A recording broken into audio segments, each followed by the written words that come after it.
Welcome to the Word and Journey podcast. Stories that shape us, make us think, and consider the heavens and rethink everything that is in there. So I am back with Rousseau of the Rogue Valley. How are you? Yeah. So you know you figured out a whole bunch of the language here. Where did you figure that out? Oh, I've read through the Ransom trilogy.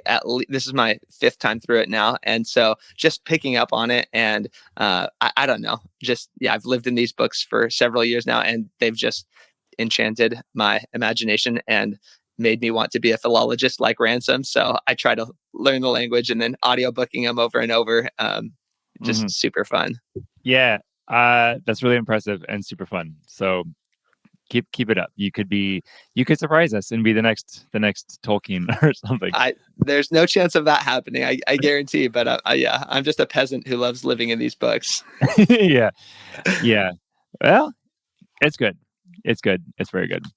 So anyway, so if the listener has not yet picked up, so we read a book by C.S. Lewis, and we read Out of the Silent Planet, book one of, I guess you could call it the Ransom Trilogy, or I've always just called it the Space Trilogy, but there's a character named Ransom who goes into space, hence they both work.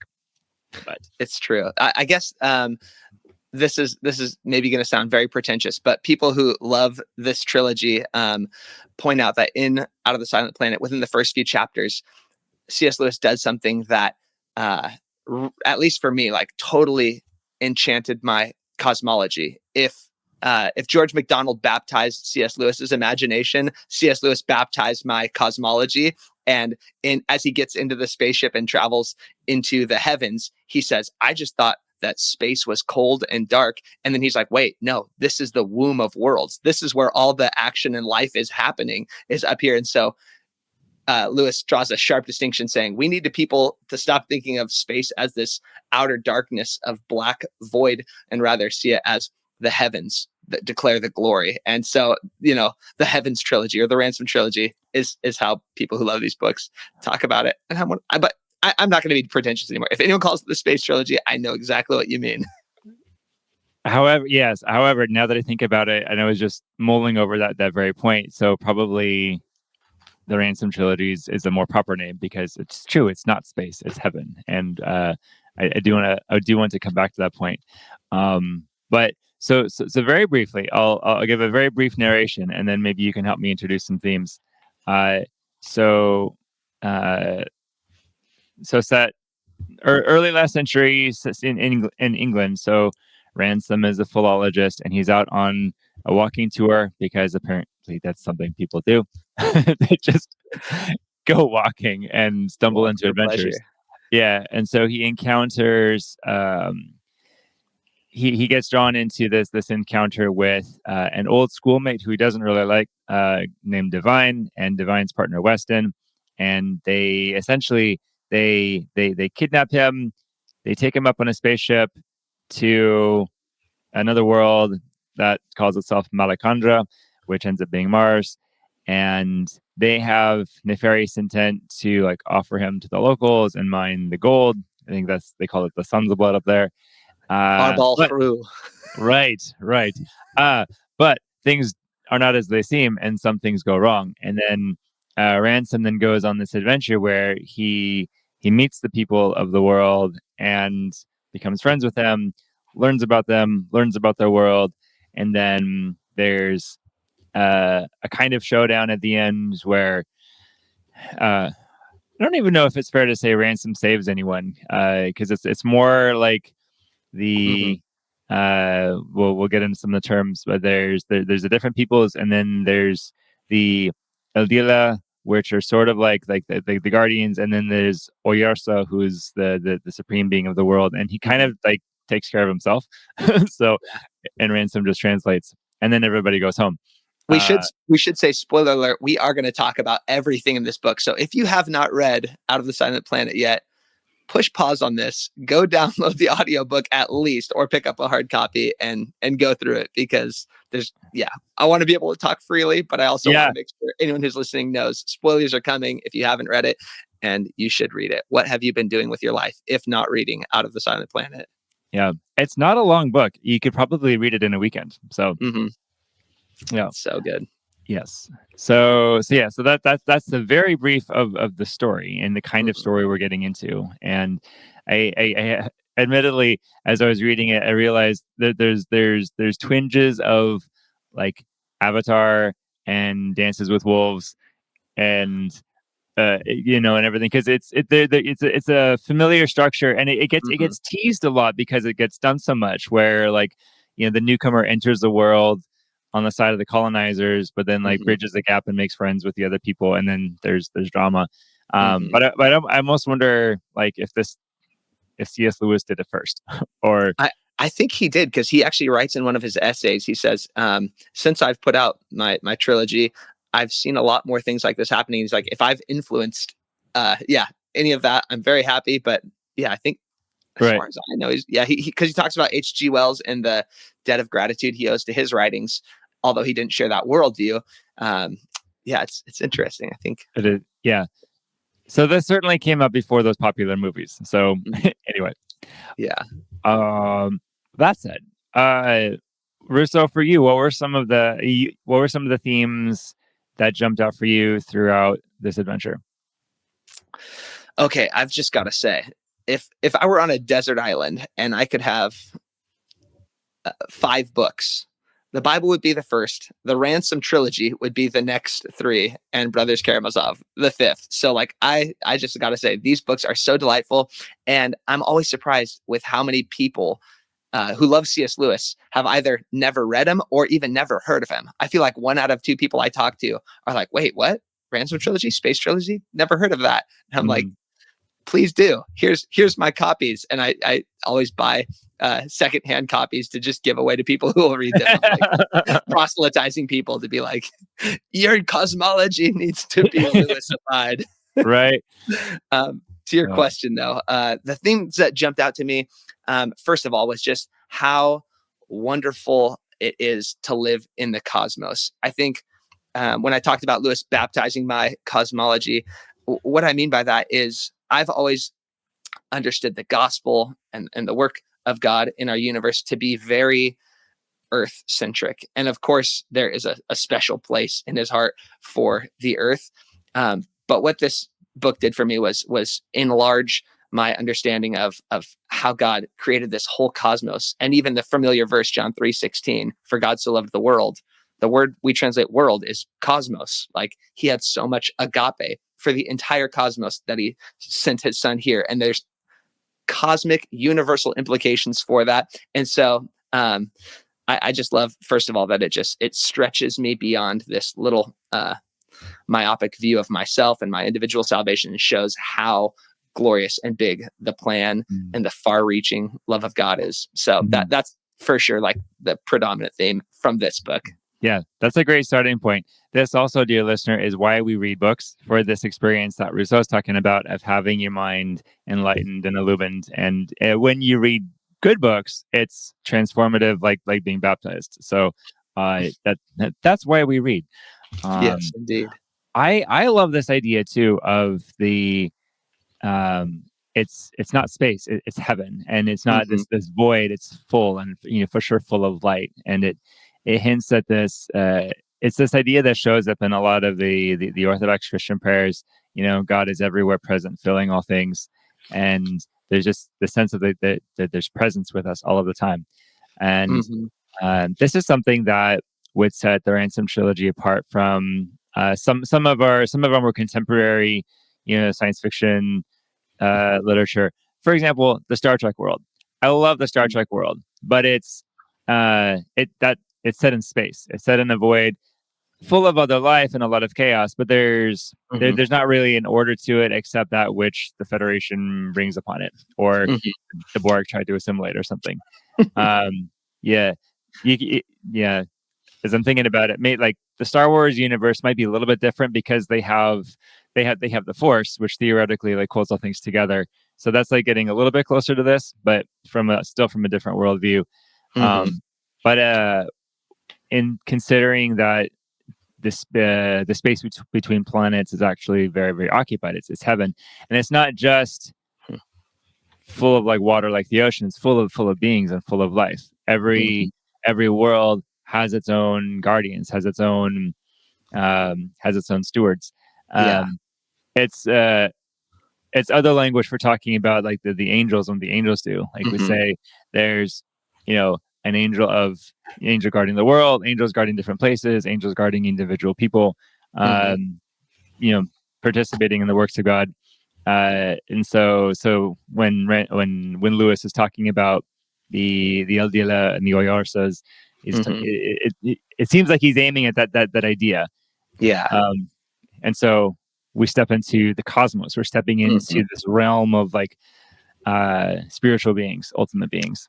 Yeah, I love how it, for me, also helped me understand and appreciate the delegated authority of God. That God is not a micromanager who just gets into everything. I mean, I personally do believe in divine providence and even meticulous providence, but he actually entrusts all of these stewards, the Oyarsa, over the worlds, and then within those, the Eldila, and the Eldila go and summon the Hnakra, and all of these things. And there's just like these layers of how God loves to like share his authority and give people the grace of stewardship. I think that's so beautiful. Mm-hmm. And what you said earlier about the heavens just triggered something I read about how our conception of hell is outer darkness. And that's actually what we've now projected onto space. Space is just outer darkness with a few little pinpricks of light, as opposed to the medieval cosmology, which is what C.S. Lewis, is trying to re-enchant readers with, believe that all of the real good action, all of the real beauty, all of the divine majesty and glory is up there. And we should be looking at the heavens as a way to, understand the glory of God, as opposed to seeing it now through strictly scientific, materialistic lenses and going, oh yeah, that's the big dark void. Like the heavens used to be like heaven, and now they're like, it's hell. It's just outer darkness. Yeah. I don't know. Something about that. Yeah, it's true. I mean, more ancient conceptions of like the heavens, like the heavens were where God lived, and like hell. If hell were like a literal place, it would be the underworld, underground. But yes. Can I read a little passage from chapter 5? Oh yeah. Okay. This is Ransom after just being kidnapped and taking onto the spaceship. In chapter 4, he says to Weston and Devine, his kidnappers, I always thought that space was dark and cold, he remarked vaguely. And then by chapter 5, it says this. But Ransom, as time wore on, became aware for another and more spiritual cause for his progressive lightening and exaltation of heart, a nightmare long engendered in the modern mind by the mythology that follows in the wake of science was falling off him. He had read of space. At the back of his thinking for years had lurked the dismal fancy of the black, cold vacuity, the utter deadness, which was supposed to separate the worlds. He had not known how much it affected him till now. Now the very name space seemed a blasphemous libel for this Empyrean ocean of radiance in which they swam. He could not call it dead. He felt life pouring into him from every moment. How indeed should it be otherwise, since out of this ocean the worlds and all their life had come? He had thought it barren. He saw now that it was the womb of worlds, whose blazing, innumerable offspring looked down nightly, even upon the earth, with so many eyes, and here, with how many more? No, space was the wrong name. Older thinkers had been wiser when they named it simply the heavens which declared the glory. I love that. I love that. Yeah, it really turns your understanding on its head, or makes you rethink just what is that. And which is the nature, the nature of learning is, you encounter something and it disrupts your status quo, and if you're open to it, you can integrate it and retain yourself while becoming like a deeper, richer, wiser version of yourself. And if you resist it, you end up breaking. Um, so this thing that Ransom encounters in the heavens, I perceive continues on maybe a more granular level as he Mhm. then encounters the world. So world building. So Yeah. on Malacandra, so there's three primary races. He first hears about the Sorns, and Mhm. he's scared of them. And then he first meets the Rasa, yep. Rasa, yeah. And later there's the people Thrigi. Um, uh, I, go ahead. sorry. Yeah, no, I just get so excited. The world building that Lewis does is fantastic. Tolkien will take 20 pages to tell you about one of the trees, and like a little like half-mile stretch of the trek that they're on. Lewis is like just so dense, and he packs so much poetry into the way that he describes everything that within like 2 chapters, I'm like immersed in and fully can imagine this world where the Hrasa are the poets, the great linguists. They have dance, and that is like their artistic expression of the image of God. And then the Saroni, individually called like the Sorns, are the intelligentsia. They have the wisdom, the knowledge. They're the great thinkers. And so the Hrasa, whenever they're asked questions by Ransom, are always like, the Saroni would know that sort of thing. They like always default to, no, that's a good question, but the Saroni know that. And then the Fifiltrigi are like the tinkerers. They make things. They're the ones who take the sun's blood, the gold, and they carve great high and holy images into the walls around Mel Mm. Delorme. It's really cool how these three separate races all are interdependent and they coexist in harmony. And Ransom just brings this presupposition that three intelligent life forms would naturally be at war with one another. That Or in a the very strict hierarchy or something. Totally. And I love that was the great plot twist for me. Entering into this world, Ransom comes from the world where H.G. Wells and all of these sci-fi books show alien life forms as being hostile and corrupted and evil. And plot twist, it's actually humanity that's bent and corrupted. And so, in this other world that's unaffected by the fall and doesn't have a dark bent Oyarsa ruling over it like Earth does, the different species, they all live in harmony together. And I love this book. The story of this book and the world building makes me just want to be an old solar Hrasa. Mhm. Yeah, I love it too. There's a way where part of how we can recognize really good, really great literature is the way that it talks about truth. And Mhm. and it will use fantastical elements, perhaps like the untrue, but to talk about a true thing. Mhm. And here, yeah, I mean, obviously these creatures are made up, but they're depicting something that is very real. I would say, like, in an aspirational sense. Like, this is how, I mean, this is probably how humanity was meant to be, like more conciliar, more Mhm. working together. But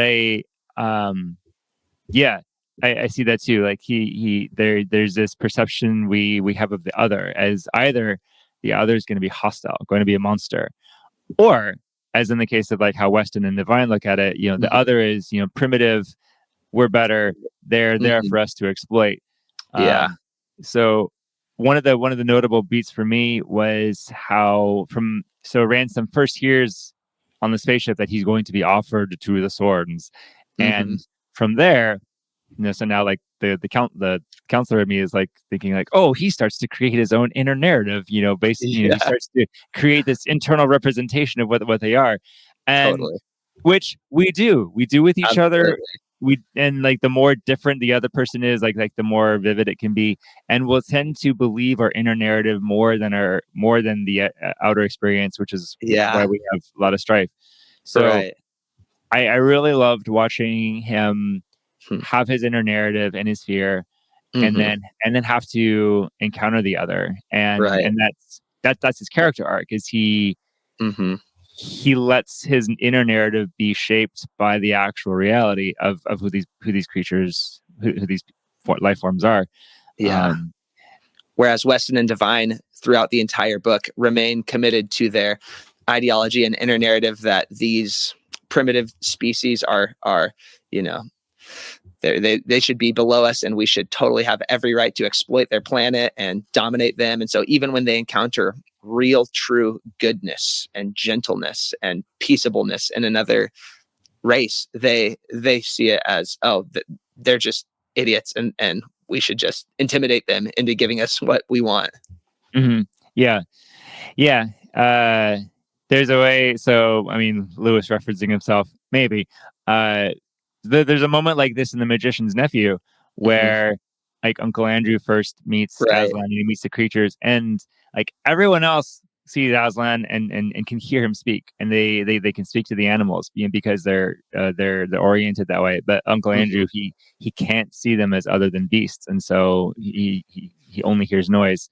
And there's I mean, I think we can observe this in people too. Like there's a certain threshold that a person has to reach or has to cross of, like, opening the mind, and Hmm. we can in some sense say that is a gift from God as well. Like, Yeah. I mean, one of our Orthodox prayers is like, like, illumine and enlighten my heart and mind. Like, the idea being, without God's grace, I'm not able to see the world as it is. I'm Hmm. not able to perceive God as He is. Yeah.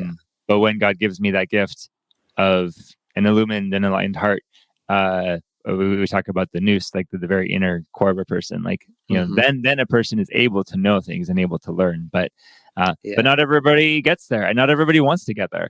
Totally. And So, that's the thing. There's this willful ignorance in humanity. And that's what we see both with Uncle Andrew. I love that how Aslan says how cleverly you protect yourself from all that would do you good. To Uncle Andrew's like, you build up these walls and this idea of who God is and what life is. And when you don't have an open mind, um, you actually are barring yourself from grace and from goodness. And yeah, that willful ignorance. I mean, I know personally, it's like what kept me from God for so long. It's just this um, fear that He would just dominate my life and control and keep from me all that was good and enjoyable, as opposed to seeing Him as the source of goodness and joy. Yeah. yeah, yes. Okay, other themes. Um, Colonization. Moses, tell us about the colonization themes in this story. The colonization themes, yes. So we see this most pronounced with. Well, I guess we could say we see it a little bit in all three of the human characters, a little bit. It comes out really blaringly with Weston and Devine, because again they're seeing, here's these aliens. They're primitive. They don't have our technology. Um, and they have this entitlement narrative around Hmm. humanity is like, mankind is supreme and we ought to be expanding into the heavens, and yes, we'll take over whatever world we need to so that our race can continue, and no, we don't really love them, but they ought to continue. And uh and you know and and Weston in particular, he has this whole Hmm. dialogue at the end about why he's justifying it. And it's notable how he's motivated by what seems like Weston is very motivated by power and like Hmm. this grandeur narrative. We want to be supreme. Divine is a Right. little bit more motivated by just sheer greed. It They overlap a little Hmm. bit. Yeah, definitely. Yeah. Um, but yeah, in that way of thinking, like, all life is expendable for the sake Hmm. of the end that they want. Even human life, they're Yeah. very very willing to, like, sacrifice Ransom Right. or just like abandon him. Totally. Even the opening chapter, they when Weston and Devine are kidnapping a boy who just has some intellectual disabilities, and then they end up getting Ransom instead because Ransom's on the path of obedience, helping a lady find her son. He runs into them kidnapping him. It's like, what the heck is going on here? They end up kidnapping Ransom, and then Weston says sulkily, "The boy was ideal." Incapable of serving humanity and only too likely to propagate idiocy. He was the sort of boy who in a civilized community would have been automatically handed over to a state laboratory for experimental purposes. Like there's just this expendability of humanity for the purposes of reaching a higher evolved state of humanity or something, and there's just no actual regard for Mhm. human life or human dignity at all. Yeah. Well, it captures the survival of the fittest mentality. Hmm. Like, well, if I'm a fit human, then I not only can but ought to survive. And Right. screw you if you get in my way. Yeah.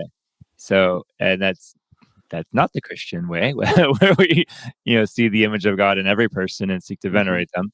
Uh, yeah. Uh, there's a way too where colonization in Ransom's probably a bit more subtle. It's probably more in the ideological realm. Like we're saying, he he encounters these beings like you're saying, and he automatically projects like a human understanding of things onto them and assume Hmm. he's coming from a race of people who we are hierarchical and we are combative and we don't live in harmony very well. Hmm. And so then just assuming, I guess we could call it like a microaggression or maybe like a Hmm. macroaggression or something like that. Within that realm of conversation, like, well, these people must be like us, or these people must be like me, and it takes them a while to figure out. Oh, they're not. They don't Hmm. think the way that I do. They don't make the Right. same assumptions that I do. So Yeah. he's maybe more guilty of like an intellectual colonization at first. Totally. That's so true. Yeah, even his time among the Rousseau, which he says is the main event that he experienced, and the Lewis is apparently retelling Ransom's lived experience on Malacandra. The book ends with Lewis saying, "Hey, I've been told this story. I'm writing it down for my friend who will remain nameless. I've given him the false name Ransom to keep his identity under wraps, but." He says that the primary thing that happened to him was life lived in the Rasa community, and we see from his conversations with Hyoy, who's the first cross that he meets, just how differently um, they think and feel and believe about everything. And every time Ransom just asks questions, he's really, what's the word, projecting his experience of Earth onto this other community and saying, well, okay, there's these other races. Why don't you try to rule over them, or why don't they come and take food from you? And he's like, well, why would we not give them food if they needed food? He's like, well, suppose you had so many young that you couldn't feed everybody. And he's like, why would we want to have that many young? Like, love is like this wonderful thing that happens in this period of life. And he's like, yeah, but wouldn't you want to repeat the pleasure over and over of making young? It's the most enjoyable thing in our world.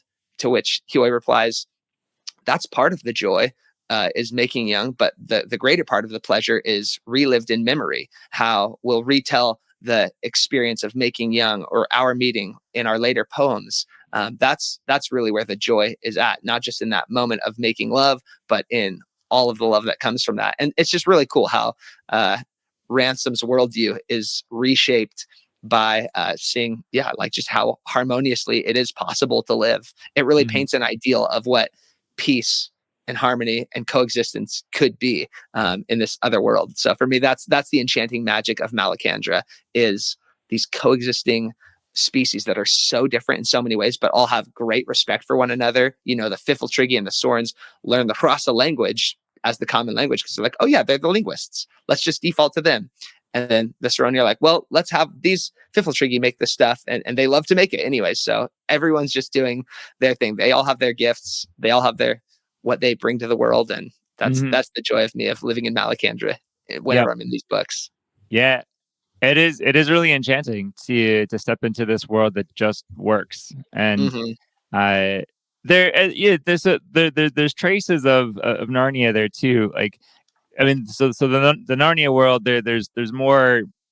It's a fallen world, so there's more I complex. think I'm sorry to correct you, but I think what you mean is there's traces of Malacandra in Narnia because these came a lot earlier. But Oh, did they I'm really? yeah, yeah. But I'm only saying that as a tease. But yeah, Yeah, yeah, yeah. Well, I concede. Uh, but you see that at least in the country absolutely. of Narnia. I Yeah, mean, there's like tons of overlap. a whole bunch of different races that just Hmm. they're neighbors, and so they'll fight with like external forces, but not with Right. each other. And Hmm. I really do love that. Same. Yeah. So I think Ransom becomes a great model of learning, or for us to want to step out of our world, out of our worldview, meet our neighbors, meet Mhm. people from other countries, meet people from other worldviews, and like have functional relationship. Meet Mhm. people from like other political parties, like encountering the other. It disrupts us and it challenges us because we have to recognize like, well, so we don't have a monopoly on things. We're not the supreme beings. We're not always right. Mhm. And there's things we can learn. There's things we can learn and gain from encountering these others. Mhm. Yeah. The most enjoyable thing I've learned from encountering these others is just the theological insights that they have. That was for me one of the wonderful things about this book is Lewis is putting the gospel and even theology into the hearts and minds and speech of these other races and how they would perceive and experience God. And so at one point, Lewis, about his character Ransom, writes that he had. Well, actually, can I read? Can I read this passage? Sure. I'm not a great Yeah. reader, so I'm going to attempt to read it. Okay. Um, let's see here. This is from chapter 11. It says, "Had he come alone? No, he had come with the two other of his kind, bad men. Bent men was the nearest Crossian equivalent, who tried to kill him, but had run away from them. The Rasa found this very difficult, but all finally agreed that he ought to go to Oyarsa. Oyarsa would protect him. Ransom asked who Oyarsa was. Slowly and with many misunderstandings, he hammered out the information that Oyarsa, 1, lived at Meldalorn, 2, knew everything and ruled everyone, 3, had always been there, and 4, was not a Cross, nor one of the Saroni. Then Ransom, following his own idea, asked if Oyarsa had made the world. The Hrasa almost barked in the fervor of their denial. Did the people of Thulcandra, that's what they call Earth, the silent planet, did the people of Thulcandra not know that Maleldil the Young had made and still ruled the world? Even a child knew that. Where did Maleldil live? Ransom asked. With the Old One. And who was the Old One? Ransom did not understand the answer. He tried again. Where was the Old One? He is not that sort, said Nora, that he should live anywhere, and proceeded to a good deal which Ransom did not understand. But he followed enough to feel once more a certain irritation. Ever since he had discovered the rationality of the Hrasa, he had been haunted by a conscientious scruple as to whether it might not be his duty to undertake their religious instruction. Now, as a result of his tentative efforts, he found himself being treated as if he was the savage and being given the equivalent sketch of civilized religion as though it was like a Horacian shorter catechism. So there he's talking about, well, who is this God? And they're like treating him like the savage pagan who needs to be given the basic instruction of religious teaching. And Yeah. it's so ironic. I love that. Yeah. I love that too. So I'll also follow with another section that I really love too, kind of Please. on this theme of uh now learning how things really are. So Mhm. so later, Ransom does speak with Oyarsa and is asking a lot of questions and getting things talking about uh the bent one. The bent Mhm. one. So there's the Oyarsa of every world, and so this is the backstory about the Oyarsa of Thulcandra. Uh, so so Ransom was silent, but Oyarsa answered his unspoken questions. It was not always so. Once we knew the Oyarsa of your world. He was brighter and greater than I, and then we did not call it Thulcandra. It is the longest of all stories and the bitterest. He became bent. That was before any life came on your world. Those were the bent years, of which we still speak in the heavens, when he was not yet bound to Thulcandra, but free like us. It was in his mind to spoil other worlds besides his own. He smote your moon with his left hand, and with his right he brought the cold death on my Harandra before its time. If by my arm Maladil had not opened the Harandramits and let out the hot springs, my world would have been unpeopled. We did not leave him so at large for long. There was great war, and we drove him back out of the heavens, and bound him in the air of his own world, as Meladil taught us. There, doubtless, he lies to this hour, and we know no more of that planet. It is silent. We think that Melildil would not give it up utterly to the Bent One, and there are stories among us that he has taken strange counsel and dared terrible things, wrestling with the Bent One in Thulcandra. But of this we know less than you. It is a thing we desire to look into. So good. I love how Right. cleverly he disguises his, even biblical allusions where it says, the Oyarsas saying, this is something that we desire to look into, a reference to Yeah. First Peter saying, Right. the angels even desire to look into the salvation that's been revealed to us. It's Yeah. so good. Yeah, yeah. There's like the whole like backstory of like creation and like the fall of the angels, and then Hmm. Christ storming the gates of Hades to like Hmm. liberate us. Yeah, I'll just like kind of wound into one paragraph. No specifics. I love that. Yeah, but And then it talks about Ransom goes and has this long conversation about presumably the gospel and how he understands what Malildil the Young has done in rescuing Thulcandra from the bent Oyarsa of our world, namely the lowercase g god of this world.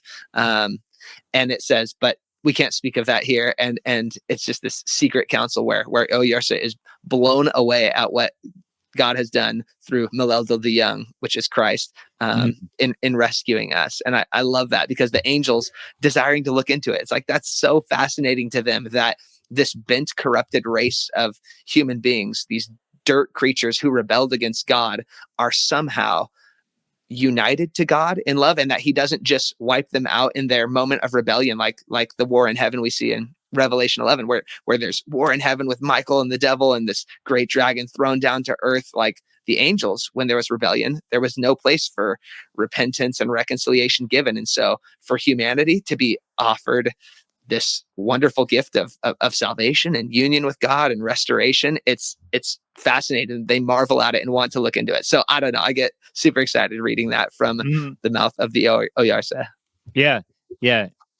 It's really fun. Like it's that epic scope of it's again. It's not just here's my little life, here's my little country, but Hmm. like all of the heavens, all of the Right. cosmos are wrapped up Hmm. in this story. And next time when we go to Paralandra, we'll Oh get to yeah. see even more connections, and the universe will expand even further.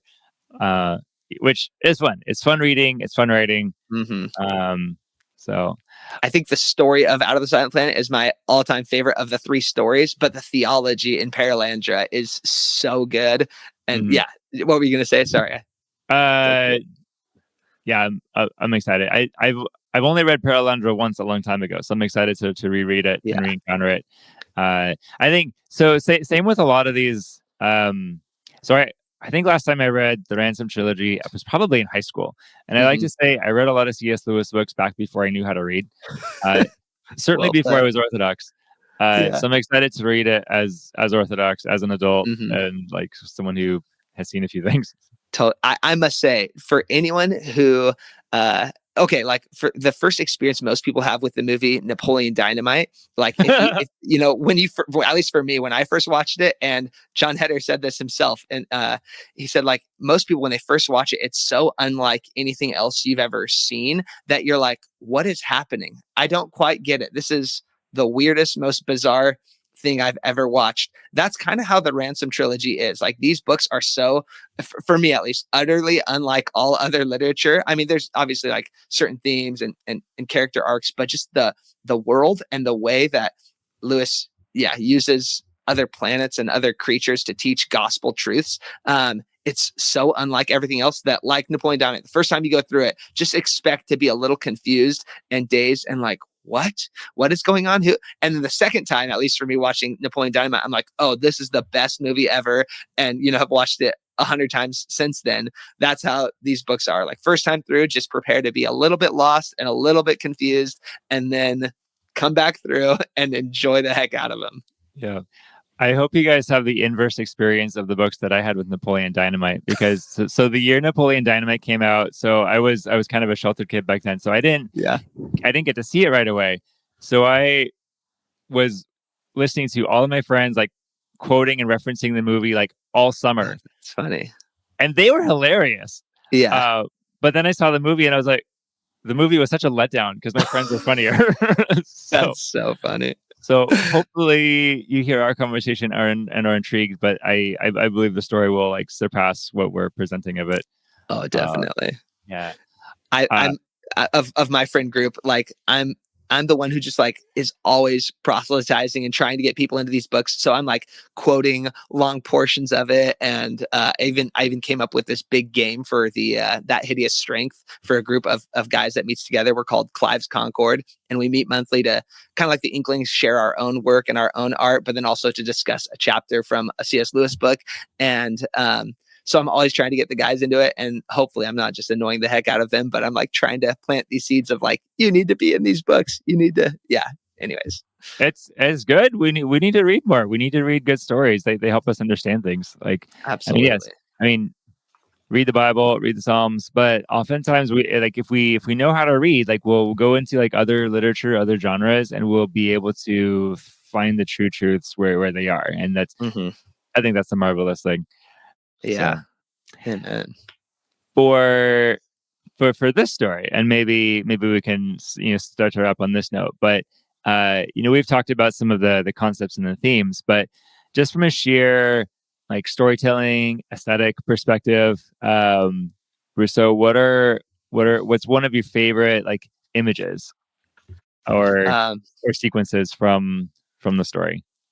well, the word images brings to mind my favorite paragraph in this whole story. It's where Huey is telling Ransom about a moment in his life that shaped him. Um, Let me look for it. Actually, it's I think my all time. Okay, we'll have to pause while I find it real quick. Okay, while you do that, Yeah. I will share one of mine. Oh, please, thank um you. yeah, there's so well, I'll cheat and share too.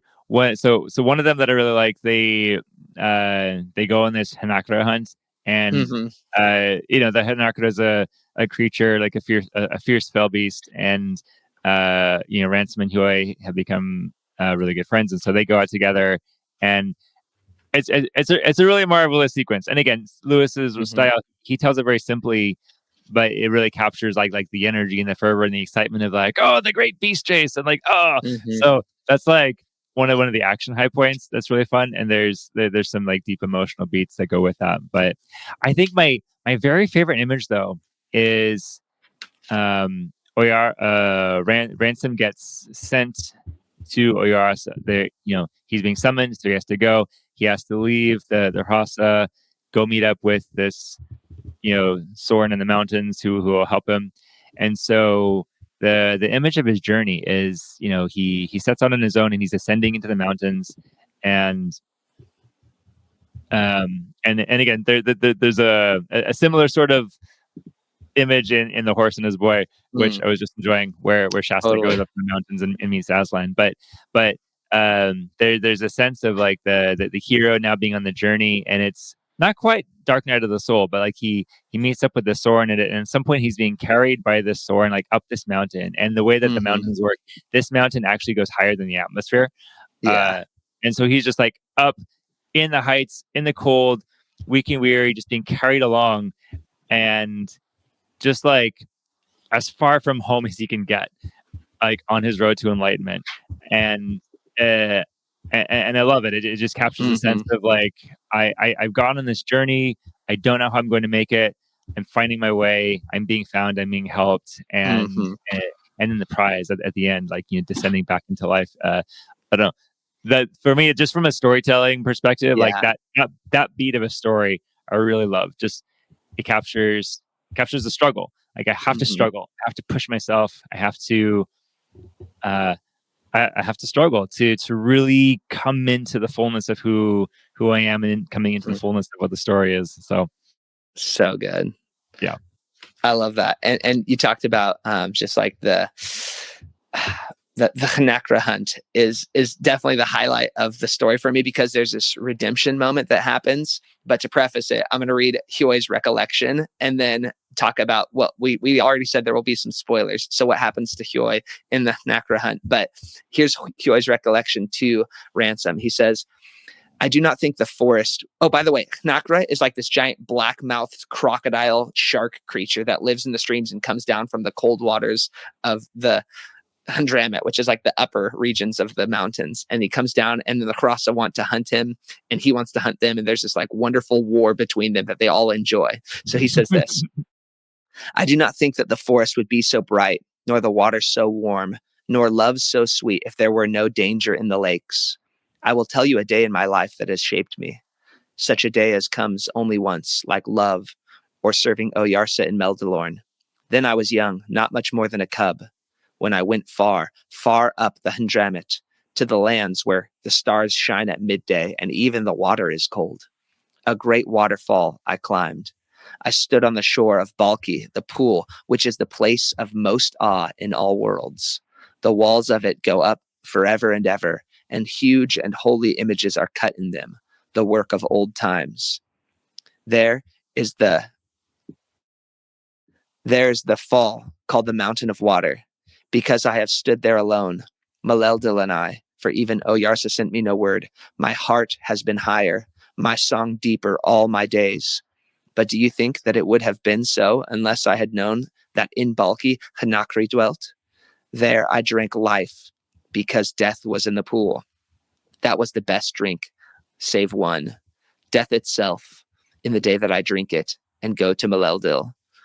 So he's talking about this time when he was a young cub and went up to this high mountain and just knew that the Hanakra, this giant beast, was in the water, and just meeting with Oyarsa, or like meeting with Maleldil there, and the experience, the spiritual experience of being there, it says has shaped him all his life.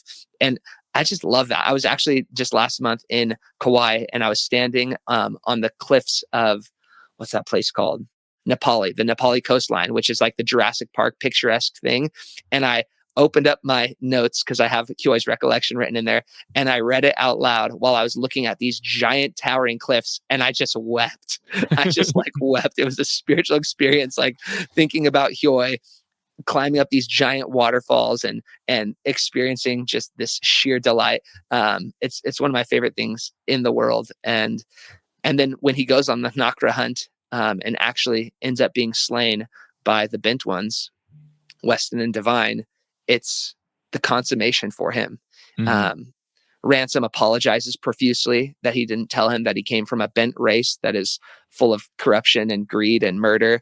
And he says that Hyoi's dying words to him were "Man Nakrapant," which means man Nakra slayer. And he says that was forgiveness enough, and just the redemption there, and and for Hyoi, he knows that he's going to be remembered in all of these legends in Rasa history from now on. And it's just so delightful how it all plays out. But sorry, yeah. No, it's good. Yeah, death has lost its sting, and strength comes through struggle, and life comes through death. And yeah, they the life and heroism and death of Huey, they really capture that. So, oh man, thank you for sharing that moment. I was like making me cry a little bit too. So So good. Cool. I've ever since reading these books, I now actually find myself like going outside a whole lot more, just on starry nights and like on full moon nights, and just gazing into the heavens. And really, Psalm 8 and Psalm 19 are just the two Psalms that just like, Psalm 8, which is, "Oh Yahweh, our Lord, how majestic is your name in all the earth. You have set your glory above the heavens. Out of the mouths of babies and infants, you've established strength because of your foes to still the enemy and the avenger. When I look at your heavens, the work of your fingers, the moon and the stars which you've put in place, what is man that you are mindful of him?" Or as Hugh, I would say, what is man that you are mindful of him? Or the son of man that you care for him? And Psalm 19, the heavens declare the glory of God. The stars, the skies proclaim the work of his hands. Day after day, they pour forth speech. Night after night, they reveal knowledge. Like that's what God intends for the heavens to be doing. It's proclaiming his glory and showing us mere mortals like the grandeur and glory of who he is. And it should humble us and put this help us to see just how minuscule we are in light of his massiveness, and yet what a vital role we play. And I love that about Ransom. He's an ordinary guy. He's not some hero. He himself is going on this journey to become conformed to the image of Christ through facing hardships and overcoming cowardice and all of these things that we as human beings have to do. And he actually plays a significant role in bringing about God's good purposes in the world by partnering with him and going on that journey. Yeah, it's the salvation journey. There is this massive glory all about us, and the invitation for us is to become the fullness of what God meant us to be, and now participate in God's works with Him. And yeah, and so yes, as we see in this story, and as we progress through the other stories, we'll get to see Ransom do that in some fun ways, and hopefully we get to also pursue that own journey for our own selves in real life. Absolutely. Yeah, that's what, like you said, that's what stories do. They help us see ourselves and our own journey in a new light. And that's what the Word and Journey podcast is all about. So that's what we do. Sure, so I'm going to say it for Moses. Be sure to subscribe and share with your friends. And you can be a patron today, because that's what brings these things about. And I've just gleaned a lot, and I'm so appreciative to both be on this podcast and to listen to it. It's really delightful to see myself in the characters, both my character flaws and the virtues that God is working in us as we partner with Him. So yeah, it's really helpful. Cool. Well, thanks for that. Of course. Cool. Maybe that wasn't meant to be a wrap it up conclusion, but I just figured I'd give a plug midway through the podcast. I appreciate that. Yes. We'll have to be sure and plug the Quester as well. So that's sweet. Anyway, so we've got time schedules, but do stay tuned. We'll be back with Paralandra. That is book 2. If you want to read ahead, it's a really fun story. And we'll say more about it next time. But anyway, you too. Bye, y'all. All right, bye everybody.